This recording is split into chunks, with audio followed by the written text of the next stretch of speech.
Hello, academics, ex-academics, alt-arcs, basically anyone teaching or doing research in a higher education setting, a university, or a research institution.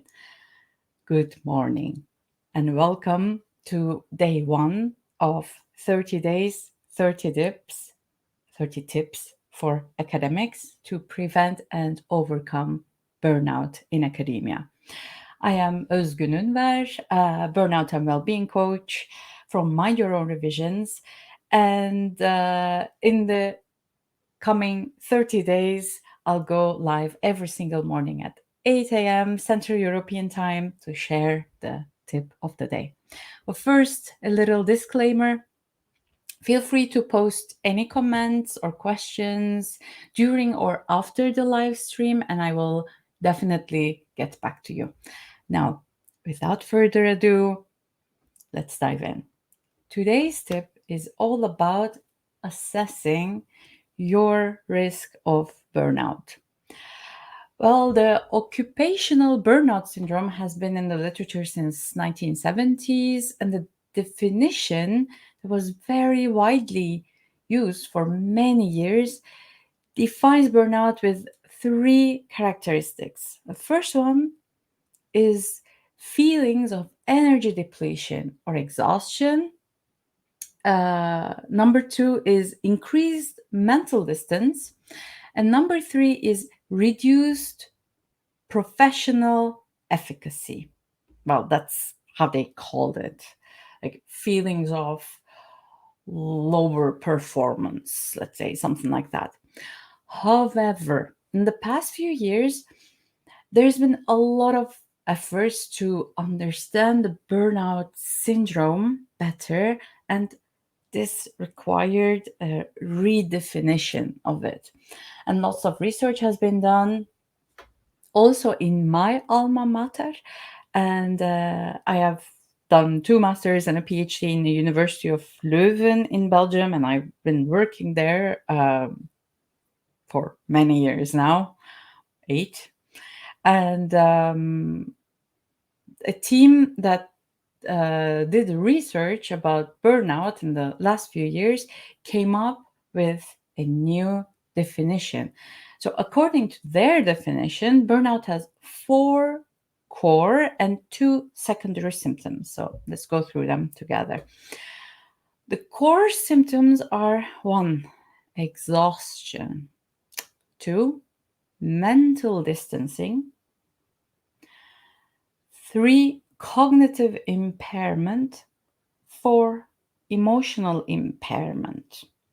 And the 2 secondary symptoms are 1, psychological distress, and the second one is psychosomatic complaints, the thing that you can't find any physical reason for.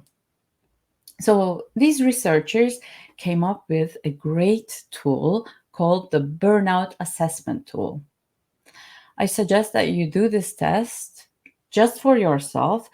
Note that the aim of this test is not to diagnose yourself or others with the burnout syndrome at all.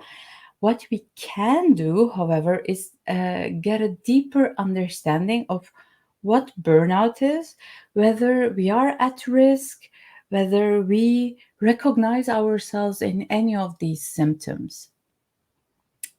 So to take the BAT, simply go to the website www.burnoutassessmenttool.be, and you need to click on English on the upper right. You will see that the questionnaire is available in 24 languages. Just simply choose the language that you want, and then you will get the PDF of the assessment tool, and you will need to respond to the full questionnaire with 33 questions in total. Well, there's one version for work-related burnout and one general, the way they call it, but there isn't much difference between the two, so choose any. I would go for the fullest version, the work-related one. And here's how we can interpret the results, because that's where it gets more tricky, and you will need to go through the whole manual to understand your results. So let me already give you the shortcut to do that. First of all, you will need to add up the scores you gave to each of the items. And whenever you replied never to any questions, your point is 1. Whenever you replied rarely, you get 2 points.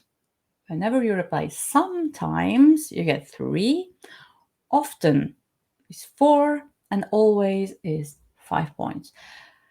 And at the end of the day, you will need to add up these scores for the first 23 questions, which are the core questions, and then divide the score simply to 23.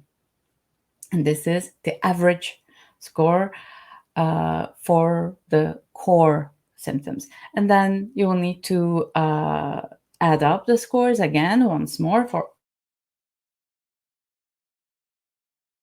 all of the second. This average is your score for the secondary symptoms.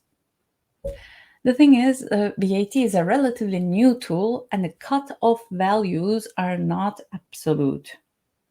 Well, it's never absolute anyway in science, but here is approximately how you can interpret the results for yourself. Now, look at the score that you calculated for your core symptoms, which come from 23 questions, first 23 questions. If your score is under 2.5 points, you're in the green zone. Congrats, good news. If your score is somewhere between 2.5 and 3, you're in the orange zone. There is some risk there, or you are going towards burnout. If your score is above 3, you are in the red zone. Regarding your score for the secondary symptoms, the cutoff values are a bit higher because these symptoms are more generic, let's say. There could be many, many other reasons for these. If your score is under 2.8, you're in the green zone. If it's between 2.8 and 3.3, you're in the orange zone. And if your score is above 3.3, you're in the red zone. Again, these scores do not provide you with a diagnosis of burnout. This is only for yourself. The only person who can diagnose you officially with the burnout syndrome is your physician, your psychologist, a clinical psychologist, or your psychiatrist. So if you think that you are at risk, please contact your doctor. So this was the tip of the day. I hope it helped. And already on the first day of the challenge, I want to give you the big news. If you are serious about preventing or overcoming burnout as an academic, I would love to invite you to my 4-week-long online course called Bounce Back from Burnout. I'll be running Bounce Back from Burnout for free starting from Sunday, the 30th of January, up until Friday, 25th of February. And just simply go to my website, www.mindyourownrevisions.com/BBFB to apply and take part in the next round of Bounce Back from Burnout. And see you tomorrow for another tip. Until then, have a great day.